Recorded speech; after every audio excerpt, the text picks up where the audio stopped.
زمان park operation پر بات کرنے کے لیے ہمیں جوائن کیا ہے آئی جی پنجاب ڈاکٹر عثمان انور صاحب نے۔ عثمان صاحب، سب سے پہلے تو آپ یہ بتائیے کہ اس وقت آپریشن کی صورتحال ہے کیا؟ کتنے شہروں کی پولیس اور رینجرز اس کارروائی میں شریک ہے؟ السلام علیکم۔ پہلے تو آپ کے ٹی وی چینل پہ مجھے بلانے کا شکریہ۔ اس کو ایک آپریشن کہنا اس وجہ سے ایک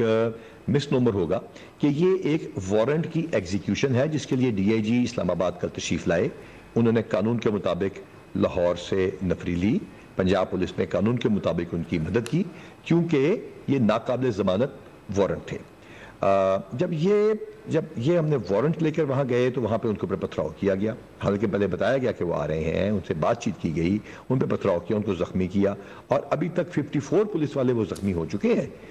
کیونکہ ہم مسلح نہیں جا رہے، ہم آرمز کے ساتھ نہیں جا رہے، ہم جا رہے ہیں اینٹی رائٹ کے ساتھ، کوئی ڈنڈا نہیں مار رہے، ہم صرف ان کو یہ کہہ رہے ہیں کہ وہاں سے ہٹ جائیں۔ اس کے لیے لازمات ہے، جو ہمارے پاس قانونی رستہ ہے آنسو گیس کا یا جو ہمارے پاس قانونی رستہ ہے واٹر کینن کا، وہ یوز کر کے ان کو ہٹانے کی کوشش کر رہے ہیں تاکہ ایگزیکیوٹ ہو جائیں یہ وارنٹس قانون کی حکمرانی کے لیے، کیونکہ قانون سب کے لیے برابر ہوتا ہے۔ تو اس کو آپریشن کا مس نمبر میں نہیں کہوں گا، عدالتی حکم کی وارنٹ کی سروس ہے جو ناقابل ضمانت ہے، اس کے لیے گرفتاری ضروری ہے اور وہ عدالت کے حکم پہ ہر آدمی کے لیے برابر ہوتی ہے۔ ڈاکٹر عثمان انور صاحب، یہ بتائے گا کہ کتنے اہلکار مظاہرین کے ہاتھوں زخمی ہو چکے ہیں؟ ابھی تک جی عرض کیا کہ 54، میں نے آپ کو بتایا کہ 54 جو ہمارے ملازمین ہیں وہ سیریس زخمیوں کے اسپتالوں میں پہنچے ہیں، اور اس کے علاوہ ہمارے 32 کے قریب جوان ہوئے ہیں جس کا 1122 سے ہم نے امداد لی ہے، اور پولیس والے جو ہے سینہ تان کے کھڑے ہیں، انشاءاللہ تعالیٰ اسی پالیسی کے تحت کھڑے ہیں کہ کسی کا نقصان نہ ہو۔ اور اس کے مقابلے میں اگر آپ دیکھیں گے تو لوگ بہت یعنی کہ کم ہم نے کوئی زخمی کیا ہوگا، وہ بھی آنسو گیس کا، کسی کو کوئی شیل کی وجہ سے اس کی آنکھوں شوکوں میں کچھ آنسو گیس چلی ہوئی، باقی ہمارا کوئی ایسا۔ اچھا عثمان صاحب، یہ بتائیے گا پی ٹی آئی کی جانب سے کس قسم کی مزاحمت کا سامنا ہے، کیونکہ بہت بڑی تعداد میں کارکنان اس وقت زمان پارک کے اطراف موجود ہیں؟ پی ٹی آئی کی طرف سے جی آگے سے پیٹرول بم مارے گئے ہیں، پتھراؤ کیا گیا ہے، گولیلوں کے ساتھ اٹھا کے مارے ہیں، ویڈیو فوٹیج آپ کی ٹی وی پہ موجود ہے، ڈٹا بردار ہے، ان کے پاس فورس ہے، وہ پولیس کی گاڑیوں کو آگ لگائی ہے، ہمارے جو ہے واٹر باؤزر کو آگ لگائی ہے، رینجرز کی گاڑیوں کو مارا ہے، ایلیٹ کی گاڑیوں پہ پتھراؤ کیا ہے، ڈی جی پی آر کی گاڑی کو تباہ کیا ہے، یعنی ہر وہ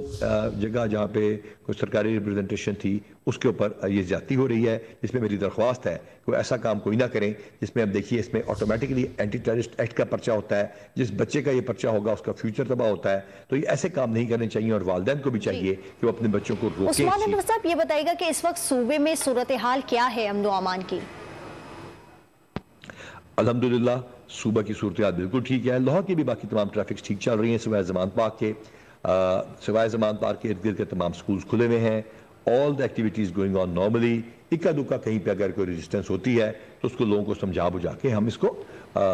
بڑے طریقے سے سمجھاتے ہیں۔ اور اچھا عثمان صاحب، یہ بتائیے گا آج پی ایس ایل کا میچ بھی ہے، کیا یہ شیڈیول کے مطابق ہوگا؟ جی پی ایس ایل ایک انٹرنیشنل ایونٹ ہے، اور اسی وجہ سے ہم جو سمجھتے ہیں کہ پی ایس ایل کی پاکستان کی برانڈ ہے اور پاکستان کا ایک بہت مشہور نام ہے، اور میرے خیال سے دنیا کی سب سے سیکنڈ جو بگیسٹ، یہ world second biggest brand as far as the franchise cricket is concern, تو ہم اس کی انشاءاللہ تعالیٰ دفاع کریں گے۔ اس کو اگر کوئی ڈسٹرپٹ کرنے کی کوشش کرے گا اس کو بھی روکیں گے۔ پولیس کی تازہ نفری آ چکی ہے، تازہ کمک پہنچا دی گئی ہے، آفیسرز بڑی محنت سے ڈیوٹی کر رہے ہیں،